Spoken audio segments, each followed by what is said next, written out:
Anak dan hantu ini kan sesuatu yang ya kontradiktif. Itu dia. Cantikan tanggal 18 Januari ya. Lucu kan? Kalau kamu ngomong gitu langsung closing. Jangan cepet-cepet, kita masih punya 20 menit lah.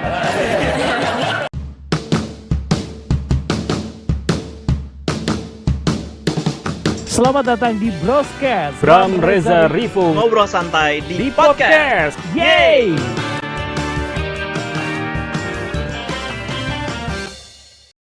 Halo, balik lagi di Broscast. Bram Reza Rivo ngobrol santai di podcast. Kali ini rame banget. Biasanya kalau narsum cuma 1 atau 2, kali narsumnya ada 4. Berarti sama gue ada 5. Ini dia teman-teman dari petualangan anak penangkap hantu. Halo.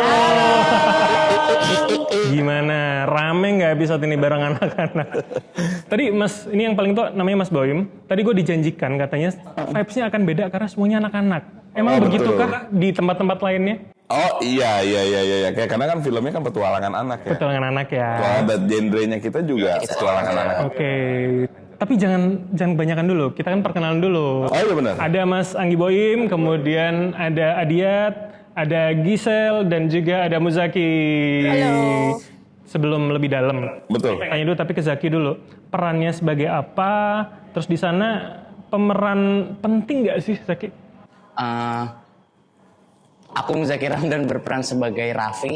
Raffi ini bisa dibilang penting banget karena semua gadget yang dipakai sama tim anak penangkap hantu, tim APH, ya punyanya Raffi. Oh iya? Jadi Raffi supplier gadget lah. Jadi dia yang paling tahu tentang teknologi dan ya yang paling punya semua gadget dia. Berarti salah satu keunggulan karakternya Zaki adalah Raffi adalah gadget itu tadi ya. Gadget untuk nangkep hantu. Keren, untuk nangkep hantu. Oke, kunci di situ.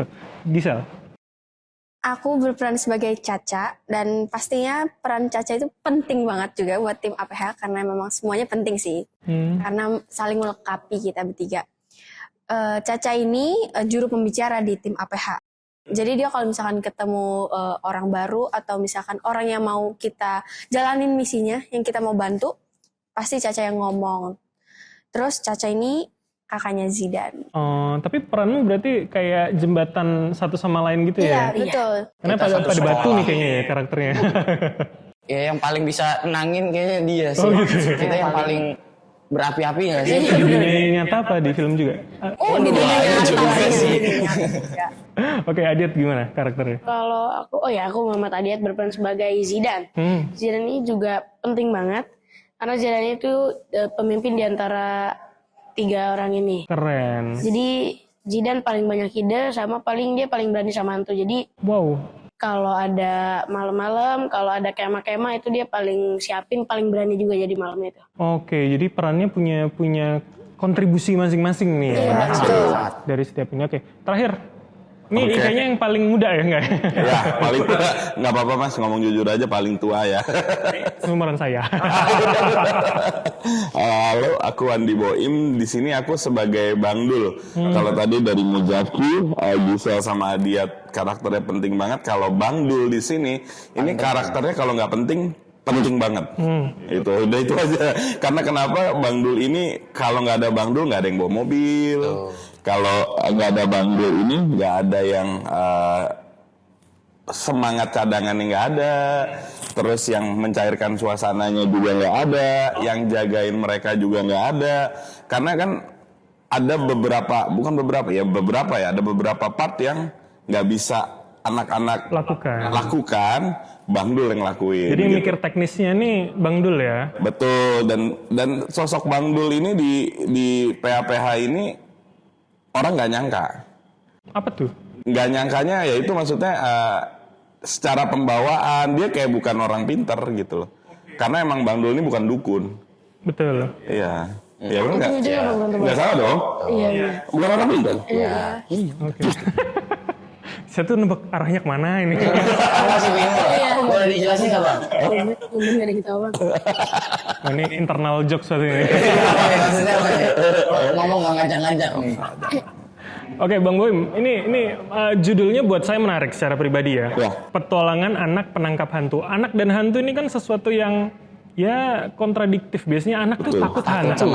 Kenapa nih nangkep? Apalagi tadi Zaki bilang perannya penangkap gitu loh. Jelasin dong. Ya sebenarnya memang ada pesan yang mau disampaikan di sini gitu loh. Karena pesan ini ada beberapa angle sih sebenarnya. Angle-nya kan bisa dari anaknya sendiri, yang dimana sebenarnya message dari anaknya kita di sini mau nunjukin dari figurnya Raffi, Zidan sama Caca bahwa mereka ini anak yang pemberani dalam tanda kutip hal yang baik. Pemberani yang tahu, karena mereka juga sama orang tua di film ini tuh sopan. Bahkan di mereka lagi dikumpulin sama warga pun, yang dimana umurnya di atas mereka semua, mereka diem yang sopan. Jadi penasaran dikumpulin warga kenapa nih? Itu dia. Nanti kan tanggal 18 Januari aja. Lucu banget. Untung benar 18. Jadi langsung dimasukin. Kalau kamu ngomong gitu langsung closing. Jangan cepet-cepet, kita masih punya 20 menit lah. Lanjut ngomong. Ya, makanya tadi sebenarnya bener, anak sama hantu kan kontra ya. Ya itu, kita ngelihatnya dari banyak angle pun kena di PH-PH ini. Kalau dari anaknya tadi pemberani, dan mereka walaupun berani, mereka semua sopan dan santun sama orang tua. Bukan yang tipikal berani yang asal speak up, mereka nggak seperti itu. Walaupun mereka emang secara karakter berani tadi. Kalau dari angle-nya, point of view-nya dari orang tua, di sini message-nya adalah anak-anak tuh seperti ini yang harus dipahamin. Mereka tuh suka eksplorasi, suka dengan hal-hal seru. Itu tinggal diajak ke hal-hal yang sifatnya berpetualang. Dan mereka ini bener-bener happy banget.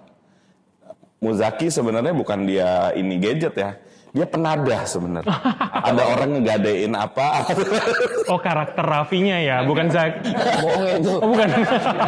Bercanda itu. Saya mulai susah membedakan jokes mereka sama yang beneran nih. Tolonglah kawan-kawan. Mohon dibantu ya. Ya, jadi ya itu kayak dari Muzaki, dia interestnya tuh ke yang berbau gadget, tekno. Dari Caca kita bisa angkat bahwa dia adalah sosok yang komunikatif, talkatif ke orang-orang, ceria segala macam. Zidan ini yang saya belum tahu nih. coba kamu Memahami setelah film ya. Jadi karakter Bang Dul ini remnya mereka atau kemudian orang yang bisa membreakdown segala mimpi anak-anak itu tadi sih? Enggak sih. Dia lebih buat naik motor. Jadi kalau ya Bang Dul ini sebenarnya dibilang pinter, nggak pinter ya Bang Dul ya? Enggak. Sebenarnya bukan orang yang pinter dong. Makanya tadi ya, yang gue bilang tadi itu adalah Bang Dul ini sebenarnya bukan karakter yang dari segi figur nih sosok orang pinter yang bisa ngobrolnya secara normal gitu. Karena dia orangnya juga orang kan nggak nyangka kalau dia itu ternyata penyelinap kah atau apa kayak gitu. Oke. Dari figurnya Bang Dul sih seperti itu. Jadi dia abu-abu bro. Tapi ternyata perannya kunci juga ya. Yes, itu dia. Iya, siap. Saya ke Adiat kalau gitu. Jadi gimana kamu mendalami peranmu tadi yang ya menjadi yang paling pintar pemimpin dari tim ini? Atau memang kamu dasarnya begitu sih, jadi kamu menjadi Adiat aja tuh di film? Aku sih emang dasarnya begitu. Tapi Enggak bohong. Jadi karakter dia tuh sangat berani sama hantu, nggak kayak dia, nggak kayak Adiat. karakternya harusnya tuh beranian tuh. Harusnya. Tapi akunya enggak beranian tuh. Si Zidan tuh berani banget di film ini. Bener-bener kalau ada Adiat? takutnya sama. Adiatnya kebalikannya. bro. Oke. Jadi ya fun fact-nya, dia kalau ke kamar mandi itu harus dianterin adenya bro. Saking takutnya kalau di rumah. Rumahnya sendiri. Iya. Bener. Tapi setelah main film ini, Yang tanggal 18 Januari ini yang nganter kalau dia ke kamar mandi sekarang, ya udah nggak sama adenya lagi. Ibunya. Sekeluarga. sorry. Harusnya gue tadi nggak masuk di situ. Malah lebih banyak lagi dia tahu. Itu. Lanjut tadi ya. Udah. Pendalaman karakter kamu kayak gimana? Kalau karakternya mungkin pendalamannya karena udah lumayan mirip, jadi untuk untuk leadershipnya itu udah lumayan dapet. Cuma tinggal takutnya aja. Kalau takutnya itu paling aku dengan positive thinking sama dengan banyak ngobrol sama kru-kru, kalau enggak ya sama mereka-mereka ini pas di set. Tapi maksudnya kamu secara pribadi gitu merasa takut juga nggak sih pas di lokasi pada saat walaupun kamu tahu itu cuma cerita gitu lah. Ada rasa takutnya awalnya. Tapi lama-lama karena udah kebawa seru, udah jadi nggak mikirin lagi sih selama syuting itu. Dan kayaknya chemistry kalian ini ya akrab banget ya. Jangan temen di luar sebelum film nih kalian, enggak? Iya, aku sama Muzaki sebelum film ini udah ada. Pernah ketemu, tapi jadi semakin lebih dekat lagi. Lebih dekat Dan ya. kita juga sebelum dimulai syuting kita ada workshop 3 hari itu kita full main-main doang. Kita cuman bikin chemistry kita. Iya. Jadi kayak nggak disuruh baca skrip, nggak disuruh apa-apa, yang penting main aja. Oh, yang penting adalah bangun chemistry kalian dulu betul. ya. Pelan-pelan. Oke. Nah itu gimana Zak? Proses dari reading itu maksudnya, pertama adalah chemistry kalian disatukan gitu ya. Terus kemudian prosesnya kalian mulai mengenal karakter yang masuknya. Seberapa jauh sih misalkan kamu dan Raffi ya karakternya? Bedanya, kalau Raffi itu berani banget buat hal-hal yang berbau adventure dan bukan Muzaki. Muzaki nggak seberani Raffi, tapi Muzaki itu ya cukup berani lah untuk hal-hal yang mistis. Tapi Raffi sangat penakut dan mungkin itu ya salah satu tantangan aku untuk gimana sih cara ngebangun rasa takut si Raffi ini agar bisa terlihat believable untuk penonton kan. Wow. Terus untung Bang Dul juga karakternya penakut, jadi kayak aku bisa ngambil-ambil sedikit. Dan kita juga dikasih beberapa referensi sama Om Jose buat per karakter tuh kayak gimana. Nah kamu mempelajari dan menyontoh takut tuh dari apa? Atau misalkan kamu nonton YouTube, referensi film Iya, misalkan kita waktu gimana? itu dikasih referensi kartun Scooby-Doo. Jadi kayak masing-masing karakter di tim APH ini punya ya sedikit karakter ya di karakter Scooby-Doo. Kayak aku sama Bang Dul tuh kayak aku Shaggy, Bang Dul Scooby-nya gitu. Parah. Sama-sama penakut tapi CS gitu, penakut dan CS. Karena selalu berdua gitu. Itu kesulitannya Bang dulu. Kalau mereka kan adaptasinya terhadap manusia. Iya, betul. Ya kan? Jadi ketika Om Mas Yose ngasih rekomendasi karakter Contoh gitu ya. Scooby, gue langsung gue harus gimana nih gitu kan. Ya itu aja, paling nyomot-nyomot kayak Scooby ini karakternya gimana. Ya orang kan kalau ngeliat Scooby kan yang tadi gue bilang, orang ngeliatnya kayak anjing biasa aja. Dia kayak nothing lah di dalam sebuah kumpulan anak-anak ini gitu kan. Tapi ya dia pegang kunci juga. Iya, dan judulnya pun dia gitu loh. Nah tapi kalau bicara, ini menarik, Shaggy dan Scooby itu kan kuriositasnya tinggi ya.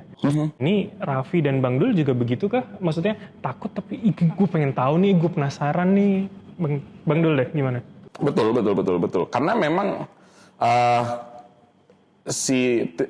tim APH ini setiap menjalankan sesuatu memang ada misi. Walaupun dia penakut, walaupun kami penakut. Sorry, misi ini in scene dalam film kalian punya misi per ini atau artinya misi sebuah filmnya sih? Kita Kalau dipanggil untuk nyelesain masalah betul. kan? Oke. Kita di dalam satu film punya whole mission. Masing-masing anak dan masing-masing peran di sini punya misi. Dibagi lagi misinya. Emang ini profesional tim. APH ini profesional tim. Jadi penangkap hantu yang ceritanya profesional di dalam film ya. Tapi anak-anak, bayangin. Profesional tapi anak-anak. Profesional. Dan ini ceritanya menangani isu daerah bro, bukan rumah, satu lingkup kecil, tapi memang daerah di sebuah daerah. Dan itulah yang sebenarnya memang dibuatnya seperti itu. Kalau orang masih nggak mungkin lah anak nangkap hantu, tapi di film ini APH emang anak penangkap hantu, emang mereka profesional. Oke. Nah ini aku pengen masuk ke sana tapi ke Gisel dulu kali ya. Gimana kalau Gisel? Pertanyaan ini sebenarnya sama dengan Adiat dan juga Muzaki. Kamu mendalami karaktermu, jajan kamu sehari-hari juga gitu suka menjembatani kalau teman-teman lagi nggak sepaham nih misalkan. Iya bisa dibilang kayak gitu sih. Kan di Scooby-Doo tuh ada satu karakter yang Om Jose emang saranin. Caca itu seperti ini. Jadi aku siapa sih kalau boleh tahu? aku juga lupa lagi Yang namanya. pakai kacamata bukan sih? Velma ya. Oh iya Velma, baju Velma orange. ya. Ah, oke. Bener. Jadi Caca itu Velma banget. Jadi Gisal harus nonton Scooby-Doo supaya bisa tahu gambaran karakter Caca itu kayak gimana. Jadi aku waktu itu nonton Scooby-Doo, terus abis itu aku juga nanya-nanya ke aktor-aktor senior yang lain, terutama Pak De Tejo sih. Karena Pak De Tejo sangat membantu aku untuk mendalami karakter waktu itu, apalagi di set gitu. Banyak kasih pelajaran juga lah buat kita semua. Tapi artinya tidak terlalu berat gitu ya? Enggak Untuk menjadi karaktermu si Caca itu di dalam film? Karena bantuan-bantuan jadi nggak terlalu sulit sih. Oke, nah ini tadi menarik. Tadi kan Mas sudah bilang, jadi mereka tidak hanya di skup yang kecil tapi datang ke sebuah daerah. Nah, ini tadi kan saya ngobrol-ngobrol, katanya salah satu tempatnya adalah Banyuwangi, syutingnya. Nah berarti kan kalau dicerita mungkin hutan segala macam gitu kan, desa. Bisa diceritain nggak itu gimana sih sebenarnya tim apa yang nyebutnya? Tim APH. Tim Anak-anak hantu. Enggak maksudnya tim khusus nggak sih ini? Iya, nama tapi timnya hantu. anak penangkap hantu. Anak penangkap hantu. Anak penangkap hantu, nama timnya. Nah seberapa sulit tuh masuk ke dalam? Zaki dulu deh. Di film? Di film. Kalau di film kita dipanggil sama Mbak Gita yang diperanin sama Kak Dinda Thomas buat nyelesain masalah di hutannya, di desanya, karena ada kekeringan air yang dipercaya katanya dari penunggu hutan. Karena penunggu hutan itu kita diminta untuk ngelidikin kasus tersebut. Oh jadi kayak kalau ada hantu tolong dong tanggepin gitu ya. Hantu asli apa bukan sih gitu. Lebih kayak Ghostbuster ya, dipanggil gitu ya. Gimana Bang Boim? Ya betul. Ya itu tadi makanya secara di film ini memang APH ya memang dia profesional nangkap hantu gitu loh. Bukan lagi gue gabut nih gue main nangkap hantu yuk, enggak. Tapi memang dia anak-anak ini concern sama hantu dan mereka emang misinya mungkin misinya adalah membasmi hantu supaya nggak ada. Gitu. Iya karena memang mereka concern di situ. Tapi maksudnya gini, ada nggak motivasi yang digambarkan dalam film bahwa apakah mereka misalkan tidak takut hantu ataukah mereka memang punya background akhirnya mau bergabung dalam tim ini? Itu gimana sih? Itu untuk background kita belum bahas. Untuk background kita belum bahas di film ini. Mungkin dibuat apa prequel ya? Mungkin ya. Tapi memang Kenapa mereka mau ya? Iya, harusnya ada kan, harus ada reasonnya kan. Nah, ini untuk di sini memang sudah terjadi bahwa mereka memang sudah sering.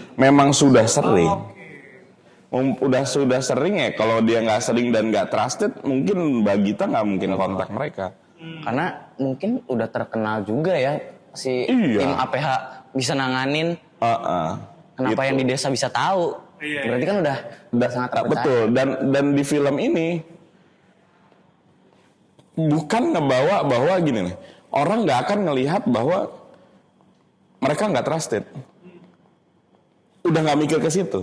Jadi ketika nanti kita nonton film ini, walaupun kami belum nonton juga ya, itu udah langsung kebawa ke ceritanya.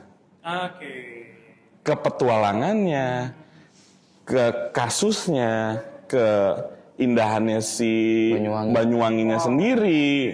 Jadi udah langsung dibawa ke situ. Mungkin ya kalau karena kita belum nonton ya maklum lah, wajar.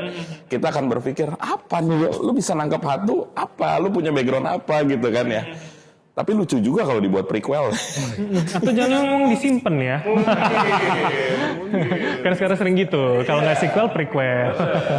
Bener kayak gitu loh. Jadi memang ini setelah nonton kita udah langsung into topik, into case. Dan gitu. akan mengikuti alurnya ya. Nah, ini menarik juga. Kenapa kemudian desa, terus kemudian Banyuwangi? Adakah kemudian message dari film ini untuk bahwa alam kita tuh masih indah loh, bahwa anak-anak tuh jangan cuma di kota gadget, apalagi tadi Zaki sudah ngomong itu. Gimana sih Bang Boim? For sure. Memang Banyuwangi, aku nggak ngerti juga ya. Apakah mereka memang secara daerah menjual kemagisannya kah? Aku nggak tahu. Gua nggak tahu. Tapi di sini memang secara faktanya ya kita syutingnya jalan kita tuh bener-bener happy banget dan kita nikmatin banget pemandangan Banyuwangi. Banget, sangat. Jadi memang ternyata Banyuwangi indah banget gitu. Dan ya layak sih buat dijadiin tempat wisata. Bahkan kita ada satu tempat itu bentuknya mungkin kayak puncak, bro. Tapi bersih. Dan kita turun-turun ke bawah, sungai kering, ingat gak? Oh iya. Itu indah banget, bro. Karena gua motret juga, gua tuh udah kayak, gila sini tempat. Bahannya banyak banget ya. Foto fashion di situ keren banget, men. Itu, jadi memang Banyuwangi sekeren itu. Mungkin mereka pun yang ngelihatnya mungkin dari point of view-nya mereka mungkin. Nah ini Adia tadi kayaknya gimana? Kayak keren juga tuh menurutnya. Juga tempatnya ada tebing-tebingnya juga di situ, ada yang kayak tempat kering itu ya, yang kali, ada juga yang kita di bawah jembatan itu juga bagus banget. Jadi ada kayak Hutan-hutannya ada kayak hulu sungai ketutup, terus ada kayak jalan setapak bagus gitu, bagus banget itu tempatnya. Dan ada sungai bening banget, bro. Yang kalian di atas tuh, iya. itu sungainya gua foto, bro. Ini bisa nggak sih kalian ngasih gambarnya biar kita ngomong di insert gitu loh. Jadi kita nggak cuman bayangin tapi ada gambarnya. Harus ditonton. Harus ditonton. Nah itu berarti pertanyaannya, Zak.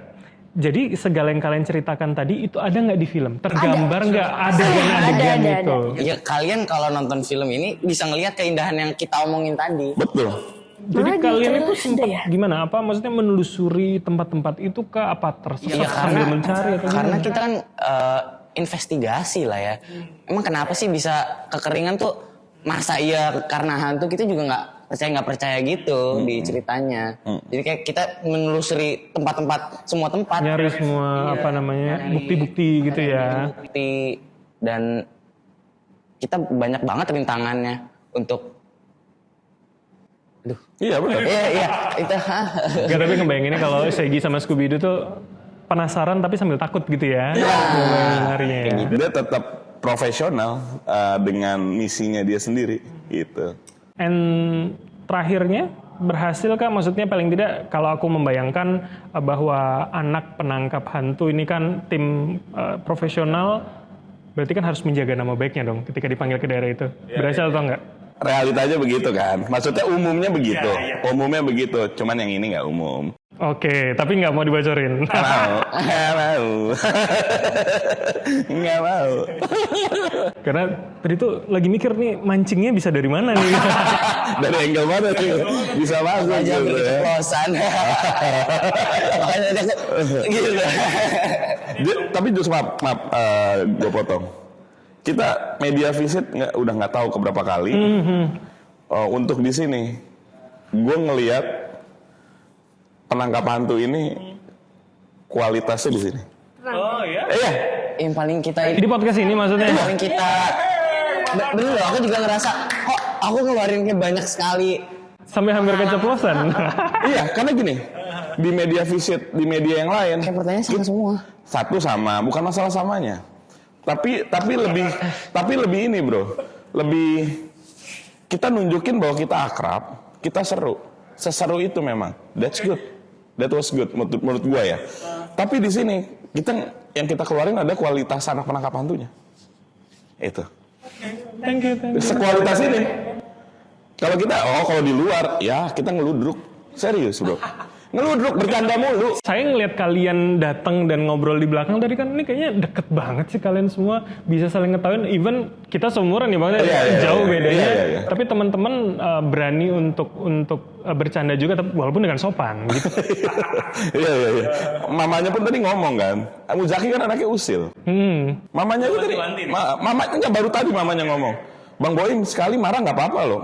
Kamu harus marah sama Muzaki. Karena gue selama ini gue gak pernah marah sama dia. Bener.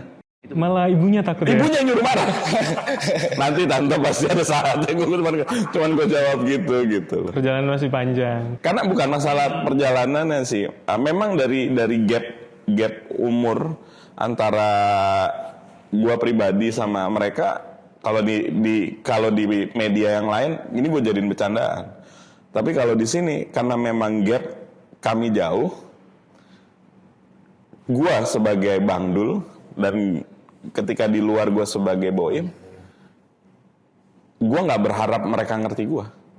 Keren. Tapi gue yang harus ngerti mereka gitu loh. Karena tadi gapnya terlalu jauh. Dan dari awal gue udah sadarin itu. Ya karena gue bapak juga sih bro. Mungkin kalau dengan kualitas Boim juga yang aslinya nggak begini gitu ya. Karena gue mungkin udah jadi bapak. Ya gue menyadari posisinya itu. Iya, karena ya komunikasi kan harus pesannya komunikannya menangkap gitu loh. Ya. Ini kalau ada penonton gue minta tepuk tangan nih ya. Quotes banget tuh soalnya. Oke, terakhir ini monggo nanti dijawab siapa. Tapi kalau bicara soal Scooby-Doo, itu kan hantunya pasti bohongan bahwa ada yang sesuatu ditutupi gitu loh. Kalau di Scooby-Doo, kalau di sini begitu nggak? Jadi artinya ada mastermind jahat yang ini gitu. Mastermind ada. Iya benar-benar. Mastermind ada. Di Indonesia tuh sangat biasa bro. Ini kenyataannya. Iya benar-benar. Di Indonesia. Gue yang takut nih. Di Indonesia tuh sangat biasa. Lu punya duit, lu hire orang pinter, untuk ngejagain lu aja, itu bisa bro. Dan di Indonesia sangat biasa sekali. Lu punya duit, lu ngirim penyakit ke orang. Sampai kesiksa, bahkan sampai meninggal. Di Indonesia biasa. Kalau itu kan kita ngirim santet, kita kirim petaka, segala macam. Di Indonesia biasa. Ada mastermind-nya kan? Di sini ada mastermind. Oke, gitu ya. Ada mastermind-nya. Dan mastermind-nya itulah yang dikejar sama APH. Tapi terungkap? Kita lihat Kita harus aja.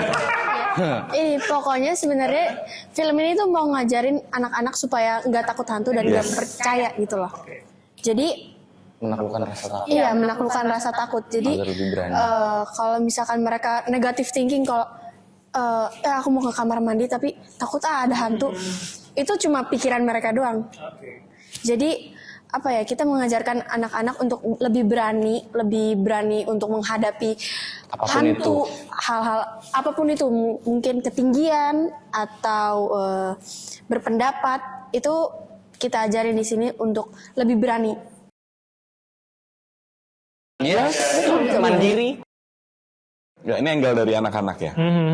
Adiat, Apa dia tuh? Dari tadi nggak ngomong loh dia. kenapa orang harus nonton film ini Adiat menurut kamu? Ya itu tadi karena Gisel juga mengedukasi dan juga mungkin film anak-anak ini udah lumayan jarang di Indonesia ya. Jadi ya mungkin buat memulai 2024 nanti bisa nonton langsung film anak-anak dengan tetap ngikutin tren yang lagi banyak horor sekarang di Indonesia ya. Dan ya bisa jadi edukasi yang membuka 2024. Kok kita beda banget ya? Gokil. Di sini. Serius. Adiat ngomong begini, mungkin melebihi tahun Kabisat. Yang 4 tahun sekali. Ada. Jangan gitu ngomong begitu. Kentut. Keren. Tapi boleh dong yang ada di sini tepuk tangan untuk semua di sini, keren banget, luar biasa. Thank you sekali lagi. Ini buat saya sebagai orang tua juga, saya punya anak kecil, Mas Boim, umur 3 tahun. Ini kayaknya penting karena kalau Gisel tadi ngomong kan mengajarkan untuk tidak takut, ketakutan hanya dalam kepala. Anak saya tuh suruh ke kamar mandi aja kadang takut, suka lari balik lagi. Kayaknya harus nonton. Pokoknya tanggal 18 Januari harus ditonton di bioskop. Terima kasih banget Mas Boim, ada Adiat, ada Gisel, dan Muzaki. Semoga filmnya sukses, lancar. Kita tunggu nggak hanya sequelnya tapi prequelnya ya. Itu seru tuh, itu keren tuh ini. Kalau ada saya tunggu. Sekali lagi terima kasih. Teman-teman di rumah sana yang lagi nonton episode ini silakan tulis di komentar seperti apa terkait dengan episode kali ini. Bisa juga ke Instagram kami @broscast.podcast, dan jangan lupa tulis juga rekomendasi kalian di episode berikutnya kira-kira kita akan bahas apa. Kalau gitu kami pamit dulu di episode Broscast kali ini. Sampai jumpa. Dadah.